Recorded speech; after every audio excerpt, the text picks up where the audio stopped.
अहिल्यानगरमध्ये अवैध धंद्यांवर LCBची मोठी कारवाई, 18 गुन्हे दाखल, 1.5 लाखांचा मुद्देमाल जप्त. नमस्कार, आपण पाहत आहात महाराष्ट्र जनता न्यूज. अहिल्यानगर जिल्ह्यात अवैध दारू विक्री आणि जुगार अड्ड्यांवर स्थानिक गुन्हे शाखेने धडक कारवाई करत मोठा दणका दिला आहे. पोलीस अधीक्षक मोमक्का सुदर्शन यांच्या आदेशानुसार पोलीस निरीक्षक संतोष मुटकुळे यांच्या नेतृत्वाखाली 5 विशेष पथकांनी जिल्ह्याभरात छापे टाकलेत. 27 जुलै रोजी कोतवाली, तोफखाना, सोनई, राहुरी, कर्जत आणि बेलवंडी पोलीस ठाण्याच्या हद्दीत ही कारवाई करण्यात आली आहे.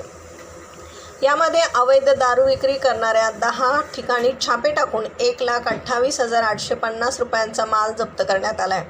तर अवैध जुगारच्या 8 अड्ड्यांवर कारवाई करत 21,270 रुपयांचा मुद्देमाल हस्तगत करण्यात आला आहे.